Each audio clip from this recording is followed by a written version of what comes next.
وأحسن منك لم تر قط عيني وأجمل منك لم تلد النساء خلقت مبرأ من كل عيب خلقت مبرأ من كل عيب كأنك قد خلقت كما تشاء. كتاب أنزلناه إليك مبارك ليدبروا آياته وليتذكر أولو الألباب. یہ کتاب برکت والی ہے جسے ہم نے آپ کی طرف نازل فرمایا ہے تاکہ دانش مند لوگ اس کی آیتوں میں غور و فکر کریں اور نصیحت حاصل کریں. اللہم صلی علی سیدنا محمد وعلی آل سیدنا محمد بعدد کل ذرۃ مئۃ الف الف مرۃ. سامعین و ناظرین کرام، السلام علیکم ورحمۃ اللہ وبرکاتہ. سامعین کرام، سورہ الحدید 2794 درس کا نمبر حصہ سوم ہے، آیت 1 سے 2 ہے.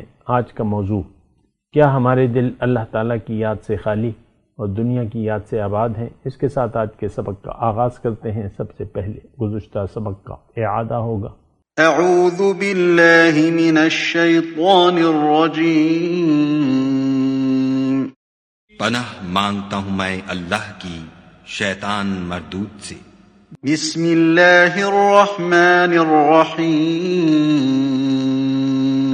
شروع اللہ کے نام سے جو بڑا مہربان نہایت رحم والا ہے. سبح للہ ما فی السماوات والارض وهو العزیز الحکیم. جو مخلوق آسمانوں اور زمین میں ہے خدا کی تسبیح کرتی ہے اور وہ غالب اور حکمت والا ہے. له ملک السماوات والارض یحیی ویمیت وهو على كل شیء قدیر. آسمانوں اور زمین کی بادشاہی اسی کی ہے، وہی زندہ کرتا اور مارتا ہے اور وہ ہر چیز پر قادر ہے. سامنے کرام، سورہ الحدید آیت نمبر 1. سبح للہ ما فی السماوات والارض. اللہ کی تسبیح کی ہے ہر اس چیز نے جو زمین اور آسمانوں میں ہے. وہ العزیز الحکیم، اور وہی زبردست اور دانا ہے. لہو ملک السماوات والارض. زمین اور آسمانوں کی سلطنت کا مالک وہی ہے. یحیی و یمیت، وہی ہے جو زندگی بخشتا ہے اور موت دیتا ہے. وَهُوَ عَلَى كُلِّ شَيْءٍ قدیر، اور وہ ہر چیز پر قدرت رکھتا ہے. هُوَ الْأَوَّلُ وَالْآخِرُ، وہ اول بھی ہے اور آخر بھی. وَالظَّاهِرُ وَالْبَاطِنُ، اور وہ ظاہر بھی ہے اور مخفی بھی ہے. وَهُوَ بِكُلِّ شَيْءٍ عَلِيمٌ، اور وہ ہر چیز کا علم رکھتا ہے. هُوَ الَّذِي خَلَقَ السَّمَاوَاتِ وَالْأَرْضَ فِي 6 أَيَّامٍ، وہی ہے جس نے آسمانوں اور زمین کو 6 دنوں میں پیدا کیا. ثُمَّ اسْتَوَىٰ عَلَى الْعَرْشِ، پھر عرش پر جلوہ فرما ہوا. يَعْلَمُ مَا يَلِجُ فِي الْأَرْضِ وَمَا يَخْرُجُ مِنْهَا، جانتا ہے وہ جو کچھ زمین میں جاتا ہے اور جو کچھ اس سے نکلتا ہے. وَمَا يَنزِلُ مِنَ السَّمَاءِ وَمَا يَعْرُجُ فِيهَا، اور جو کچھ آسمان سے اترتا ہے اور جو کچھ اس میں چڑھتا ہے. وَهُوَ مَعَكُمْ أَيْنَمَا كُنْتُمْ، اور وہ تمہارے ساتھ ہے جہاں بھی تم ہو، یعنی تم جو کام بھی کرتے ہو. وَاللَّهُ بِمَا تَعْمَلُونَ بَصِيرٌ، اسے وہ دیکھ رہا ہے. سامعین کرام، سورہ حدید ہے اور انتہائی اہم مضامین شروع ہو رہے ہیں اور اس کی تمہید بیان ہو رہی ہے. اور تمہید میں سب سے پہلے تسبیح کا ذکر ہے، اللہ تعالیٰ کی تسبیح. پھر اللہ تعالیٰ کی بادشاہی کا تذکرہ ہے، اللہ تعالیٰ کے اختیارات کا تذکرہ ہے. اس کی یعنی ابتدا اور انتہا کے بارے میں بات ہو رہی ہے، پھر اس کی تخلیق کے بارے میں بات ہو رہی ہے، اور پھر اس کے علم کے بارے میں بات ہو رہی ہے، اور پھر اس کے وجود کے بارے میں بات ہو رہی ہے، اور الہی یہ تمام مضامین ہیں آپ کو میں نے بتایا ہے. تو نہایت اہم بات ہے ہمارے لیے. دیکھیں جو مضمون شروع ہونے والا ہے وہ ایمان باللہ کا ہے، انفاق کا ہے. خرچ کرو، اللہ کی راہ میں خرچ کرو. کیا ہوا ما لکم لا تؤمنون باللہ، کیا ہوا کہ تم اللہ پہ ایمان نہیں لاتے، اور حالانکہ اس نے تم سے وعدہ کیا ہے. اور ما لکم الا تنفقوا فی سبیل اللہ، کیا ہوا تم خرچ نہیں کرتے اللہ کی راہ میں. تو یہ سارے مضامین ہیں. بنیادی طور پہ تمہیدی طور پہ میں آپ کو ایک بات کہہ رہا ہوں، وہ تھوڑا سا نوٹ کر لیں. دیکھیں اللہ تعالیٰ نے ہمیں بنایا ہے اپنے لیے، ہمیں دنیا کے لیے نہیں بنایا. اگر دنیا آپ کی منزل ہو گئی یا آپ نے دنیا کو منزل بنا لیا تو یہ قرآن پھر آپ کے لیے نہیں ہے. یہ ایک مختصر بات ہے جو میں آپ کو کہہ رہا ہوں. اگر آپ نے دنیا کا دھوکہ کھا لیا، دنیا کے ظاہر پہ دھوکہ کھا لیا، اور ظاہر کو اپنا مقصود حیات بنا لیا، یا مدعا زندگی بنا لیا، پھر آپ کو قرآن کی نہ ضرورت ہوگی نہ آپ کو قرآن سمجھ میں آئے گا. یہ بات انتہائی اہم ہے، اس کو بات نوٹ کر لیں. پھر قرآن کے آپ ظاہر کے بارے میں پھرتے رہیں گے. ظاہر میں تو ظاہری الفاظ، ظاہری مخارج، ظاہری ادائیگی، ناظرہ، حفظ، یہ وہ کلام، علم الکلام اور وغیرہ جو بھی ہوتا ہے، دین کے علم کے نام پہ جو کچھ بھی پڑھایا جاتا ہے، تو پھر ظاہر میں ہی آپ پھرتے رہیں گے. دین کی حقیقت سے آپ واقف نہیں ہوں گے، کیونکہ یہ ایک نور ہے. پھر نور جو ہے اس کو حاصل کرنے کے لیے وَأَنزَلْنَا إِلَيْكُمْ نُورًا مُبِينًا، پھر نور جب تک آپ کے دل پہ نازل ہو. اچھا، اس میں جو مختصر بات ہے میں کہہ رہا ہوں، اگر آپ کا دل نورانی نہیں ہے، یعنی پاک نہیں ہے، صاف نہیں ہے، اور دنیا کی آلودگیاں ہیں اس میں، تو پھر اس میں یہ نور نہیں آ سکتا. لاکھ کوشش کریں تو وہ آپ کی سمجھ میں نہیں آئے گا. یہ تو نور ہے. فَآمِنُوا بِاللَّهِ وَرَسُولِهِ وَاتَّبَعُوا النُّورَ الَّذِي أُنزِلَ مَعَهُ، قرآن کے الفاظ ہیں کہ تم اس نور کی پیروی کرو. اب نور آپ کا مدعا نہیں ہے تو پھر آپ اس کے پیچھے نہیں جا سکتے، آپ تو جائیں گے دنیا کے پیچھے. یہ نہایت اہم باتیں ہیں، اور میری اس میں کوئی غرض نہیں ہے، اپنی کوئی ذاتی ایجنڈا نہیں ہے، لیکن ایک بات حقیقت ہے تو وہ کہنی چاہیے. بہرحال میں اپنے مضمون کی طرف آتا ہوں، اور مضمون میں یعنی اللہ کی عطا اور اس کے فضل سے 2 نشستیں ہم نے کی ہیں اسی تمہید کے سلسلے میں، لیکن بات ابھی تشنہ ہے. تو اس میں آپ کو یہ کہنا چاہتا ہوں اللہ کی عطا سے، اللہ کی توفیق سے، کہ آپ کو یہ جاننا چاہیے یا آپ کو معلوم ہونا چاہیے کہ اگر آپ اللہ کو منزل بنا لیتے ہیں تو اس کے تقاضے کیا ہیں، اس کی ضروریات کیا ہیں، اس کے تقاضے کیا ہیں. دیکھیں اس کی ضرورت اور تقاضا یہ ہے کہ آپ ہمہ وقت، ہمہ تن، ہمہ وجوہ اللہ کے خیال میں زندگی کا گزاریں اور اللہ کے لیے زندگی گزاریں. یہ اس کا تقاضا ہے. اس کو آپ اگر تقویٰ کا نام دیتے ہیں تو بھی ٹھیک ہے، اگر اس کو آپ خشیت الہی کا نام دیتے ہیں تو وہ بھی ٹھیک ہے، اس کو اگر آپ عبادت کہتے ہیں تو وہ بھی ٹھیک ہے، اس کو اگر آپ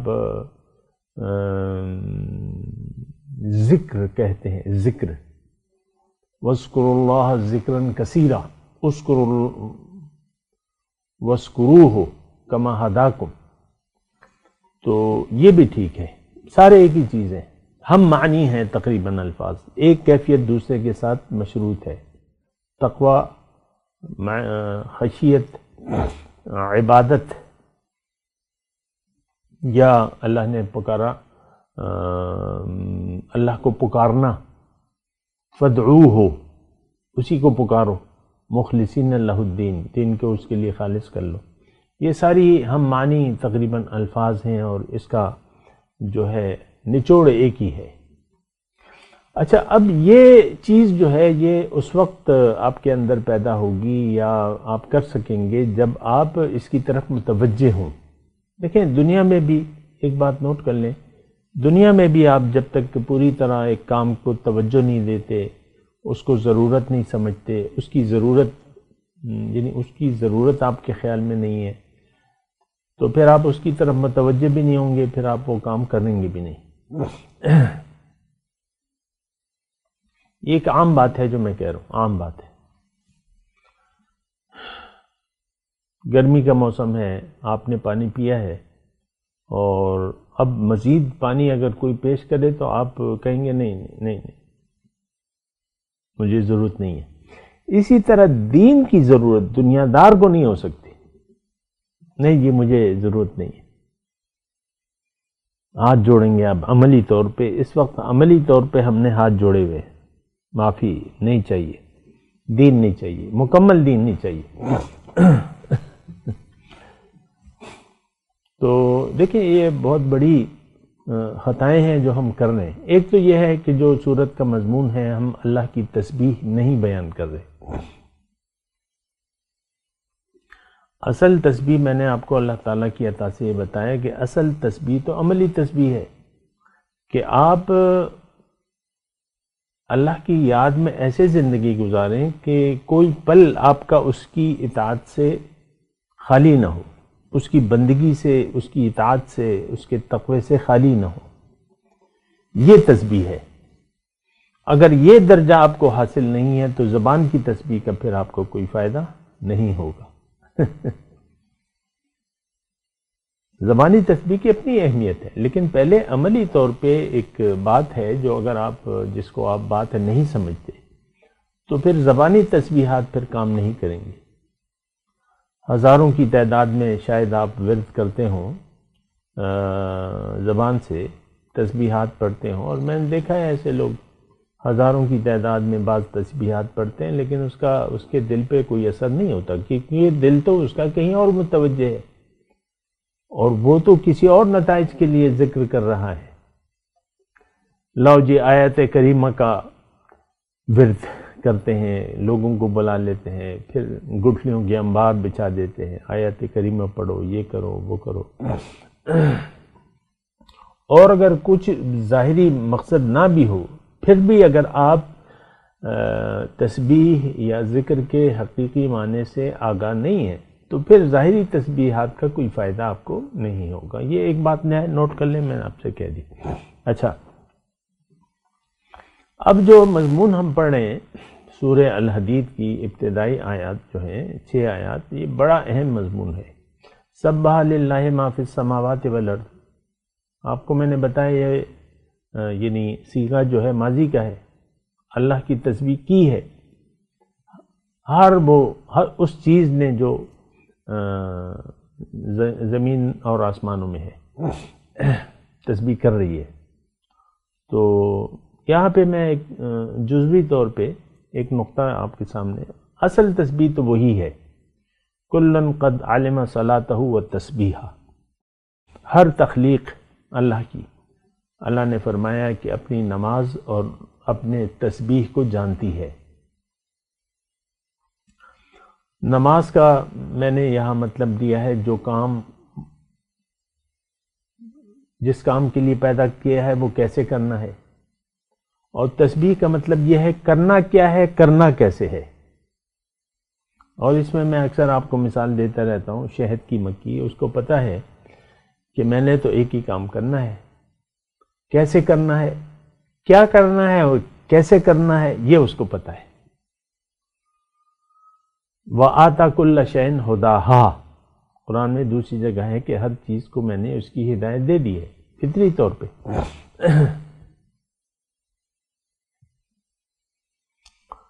تو ایک بات یہ نوٹ کر لیں، ایک تسبیح تو یہ ہے عملی طور پہ، سورج کی میں نے آپ کو مثال دی، جو سورج کا کام ہے اور جو کام کیا کرنا ہے اور کیسے کرنا ہے وہ اس کو معلوم ہے سورج کو، اور اس میں وہ سر منہ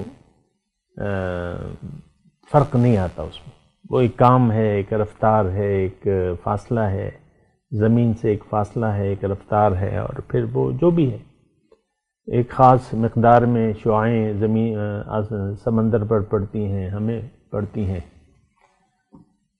تو اپنا کام وہ کر رہا ہے، کل یجری لاجل مسمى۔ اور اچھا بہرحال، اچھا ایک تو یہ تسبیح ہے عملی طور پہ، اور یہ اصل ہے۔ زبانی تسبیح جو ہم کرتے ہیں وہ اس کے تابع ہے، اگر یہ اصل نہیں ہے تو وہ تسبیح پھر بیکار ہے۔ میں نے آپ کو گزشتہ سبق میں ایک شعر پڑھا تھا، وہ اچھا ہے کہ در زبان اللہ اللہ در دل گاؤ خر، این چنی تسبیح کہہ دارہ دسر، کہ تم زبان پہ تو اللہ اللہ کہہ رہے ہو اور دل میں تمہارے کچھ اور گھوم رہا ہے، ذہن میں کچھ اور گھوم رہا ہے، یہ تسبیح کیسے اثر کرے گی؟ تو ہمارے دل اور دماغ میں تو دنیا گھوم رہی ہے، ہائے دنیا ہائے دنیا ہائے دنیا ہائے دنیا، اور اصل میں نہ تو ہمیں کچھ اور نظر آ رہا ہے، نہ ہم سوچنے کے لیے تیار ہیں، نہ تو ہمیں کچھ نظر آ رہا ہے، نہ ہم اس کے متعلق کچھ سوچنے کے لیے تیار ہیں، حالانکہ اللہ تعالیٰ نے ہمیں عقل تو پوری دی ہوئی ہے سوچ سمجھنے کی۔ اللہ تعالیٰ نے قرآن میں فرمایا کہ ان کے پاس سوچنے کے لیے دل ہے، یہ سوچتے نہیں ہیں، لہم قلوب لا یفقہون بہا ولہم آذان لا یسمعون بہا، ان کے پاس کان ہے لیکن یہ سنتے نہیں ہیں، ان کے پاس آنکھیں ہیں لیکن دیکھتے نہیں ہیں۔ تو اولئک کالانعام، ایسے لوگوں کو اللہ تعالیٰ نے کہا ہے کہ ان کی مثال تو جانوروں کی سی ہے، بل ہم اضل، جانوروں سے بھی بدتر ہے۔ اور یہاں پہ مجھے یہ کہنے دیں کہ ہم جانوروں سے بدتر زندگی گزار رہے ہیں۔ ہر جانور کا ایک مقصد ہے، وہ مقصد جانتا بھی ہے اور پورا بھی کر رہا ہے بکمال احسن۔ اونٹ ہے، آپ دیکھ لیں، سواری ہے صحرائی علاقوں کے لیے، اور وہ سفر بھی کام دے رہا ہے اور کھانے کا کام بھی دے رہا ہے، دودھ بھی دے رہا ہے، اور ساری اس کی ضروریات۔ کئی دن تک پانی نہ ملے تو وہ چلتا ہے، کام کرتا ہے اپنا۔ تو میں آپ کو یہی بات کہہ رہا ہوں، اور یہ میری تمام جو اس وقت تک کی گفتگو ہے آج کی، تو اس کا خلاصہ یہی ہے کہ اگر آپ اپنے مقصد وجود سے غافل ہیں، نہ جانتے ہیں اور نہ جاننا چاہتے ہیں، پھر ٹھیک ہے، اللہ تعالیٰ نے فرمایا ٹھیک ہے، کھا لو پی لو چند دن، متاع قلیل ہے، اس کے بعد تمہارا ٹھکانہ جہنم ہے۔ مجھے یہ بات کہنے میں کوئی جھجک نہیں محسوس ہو رہی، قرآن کی آیت ہے اور بالکل واضح ہے۔ فَلْيَضْحَكُوا قَلِيلًا وَلْيَبْكُوا كَثِيرًا، یہ ہنس لیں تھوڑا، روئیں گے پھر بہت۔ دیکھیں بہت ایک بری کیفیت ہو جاتی ہے۔ آج 2-3 دن سے پہلے بھی ایک خاتون کا مجھے میسج آیا، میں بہت دکھی ہوں، یہ ہوں وہ ہوں۔ پھر میں نے کہا کہ تم میرے ساتھ کچھ عرصہ رہو، اس وقت اس نے کچھ نہیں کہا۔ آج جو اس نے اپنی تکلیفات بیان کی، بیماری ہے، میں اس سے لڑ رہی ہوں اور بس میں تھک گئی ہوں اور اللہ سے مایوس ہوں، میں دعائیں کرتی ہوں، کچھ بنتی نہیں ہے، دعائیں نہیں قبول ہوتی، میں یہ ہوں وہ ہوں، زندگی جو ہے بس، اور میں موت کو پسند کرتی ہوں اور میری بس ہو گئی ہے، یہ اس کے الفاظ تھے۔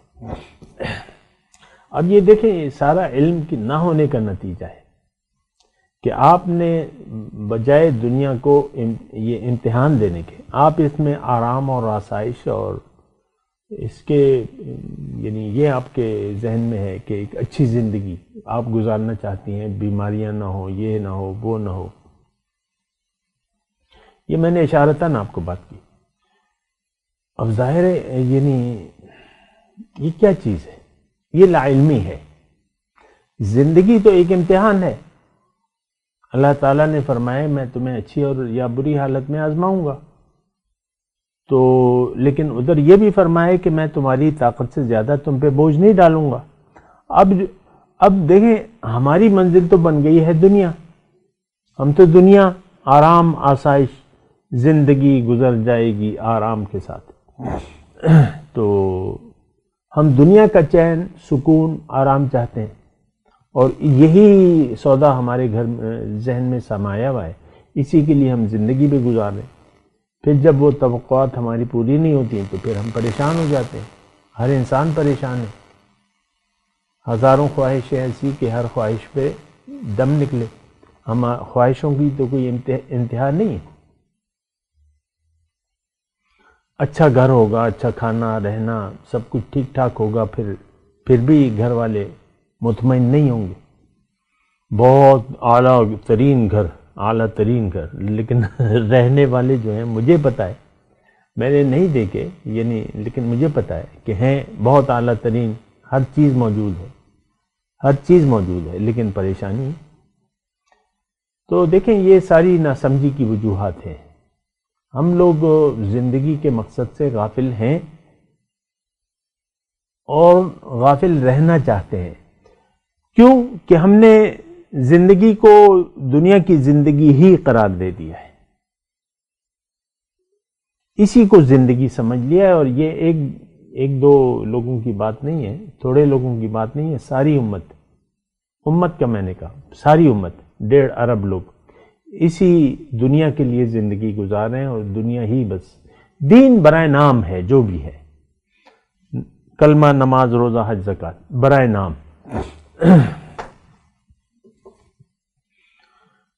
چند سنتیں پوری کر لو، داڑھی رکھ لو، پگڑی باندھ لو، یہ کر لو وہ کر لو. ہم سمجھتے ہیں کہ ہم دیندار ہو گئے.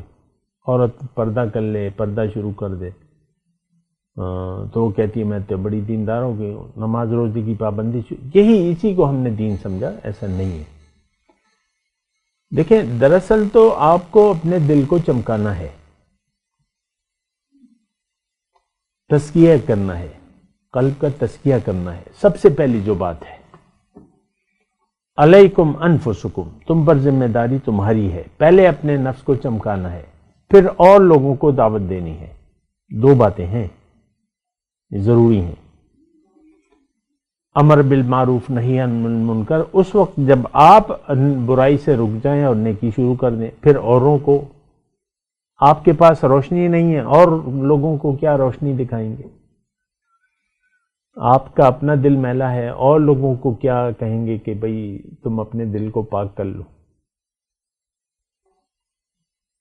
تو دیکھیں بہت ساری باتیں ہیں. میں اپنے مضمون کو سمیٹتا ہوں آج کی گفتگو کو. کہنے کی میں کوشش کر رہا ہوں کہ ہم سورہ الحدید کی ابتدائی آیات کی طرف بڑھ رہے ہیں، اس کا مطالعہ کر رہے ہیں. لیکن اس تمہید کی طور پہ میں آپ کو کہہ رہا ہوں کہ یہ مضمون، اب دیکھیں یہ 6 آیات جو ہیں اللہ نے یہ پیش کی ہیں تو ظاہر ہے اس کی ایک وجہ تو ہے. اچھا دوسری اس میں بات یہ ہے کہ مخاطبہ جو ہے مدنی صورت ہے اور مخاطبہ مسلمانوں سے ہے اور بڑے پرزور انداز میں ہے. آپ کو میں نے ابھی چند جملے بتائے ہیں. مثال کے طور پہ مطالبہ ہے آمنوا باللہ ورسولہ، تو وما لکم لا تؤمنون باللہ والرسول. پھر آیت نمبر 10 میں ما لکم الا تنفقوا فی سبیل اللہ، کیا ہوا تمہیں خرچ نہیں کرتے، کیا ہوا تمہیں ایمان نہیں لاتے. مخاطب مومن ہیں، اس میں نے بات کی بھی ہے، اور مدنی ماحول ہے جبکہ اکثریت مخلص لوگوں کی ہے.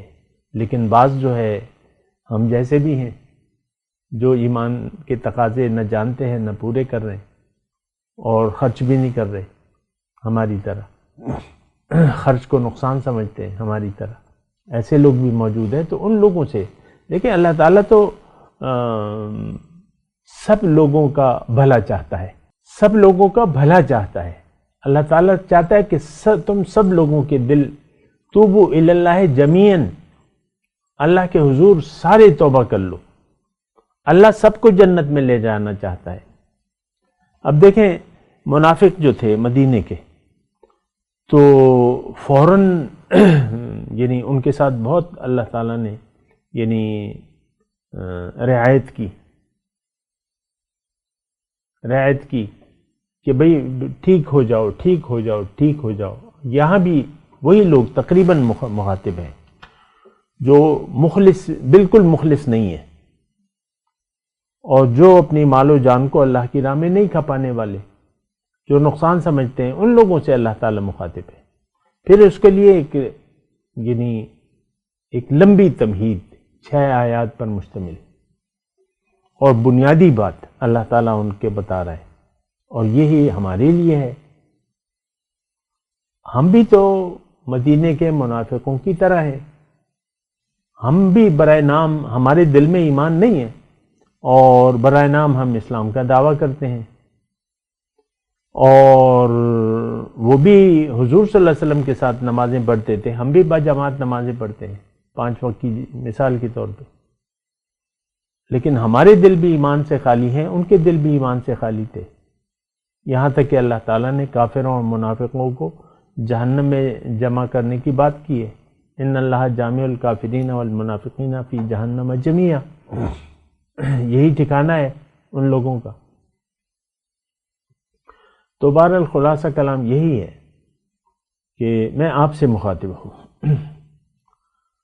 آپ کیوں توجہ نہیں کر رہے اللہ کی طرف؟ رجوع الی اللہ کیوں نہیں کر رہے؟ اللہ کی طرف متوجہ کیوں نہیں؟ اپنا رخ دنیا سے پھیر کے اللہ کی طرف کریں، اور جو تقاضے ہیں پھر اس کو پورا کریں، تو آپ کامیاب ہو جائیں گے۔ یہاں آپ کے لیے ایک نور اللہ تعالیٰ مقرر کر دے گا، یہی نور پھر آپ کے ساتھ آخرت میں روز قیامت آپ کے کام آئے گا۔ اس صورت میں تذکرہ ہے، یوم تری المؤمنین والمؤمنات یسعی نورہم بین ایدیہم وایمانہم۔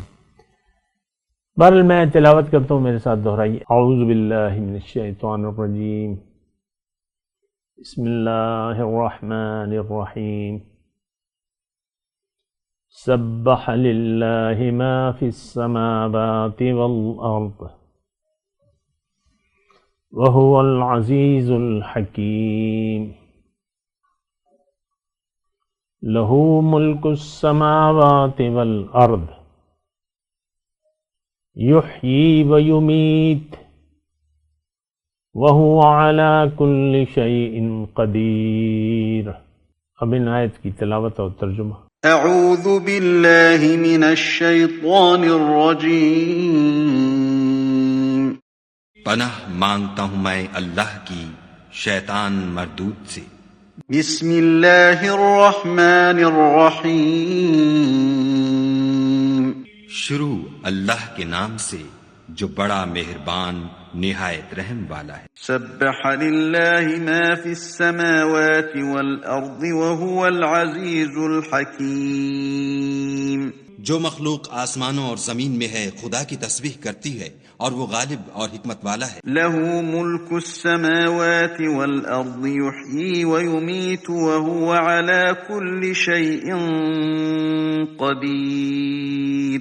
آسمانوں اور زمین کی بادشاہی اسی کی ہے، وہی زندہ کرتا اور مارتا ہے، اور وہ ہر چیز پر قادر ہے۔ اس کے ساتھ ہی آج کے درس کا وقت اختتام کو پہنچا۔ اگلے درس میں انشاءاللہ ملاقات ہوگی۔ وآخر دعوانا ان الحمدللہ رب العالمین، والسلام علیکم ورحمۃ اللہ وبرکاتہ۔ مولاي صل وسلم دائما أبدا على حبيبك خير الخلق كلهم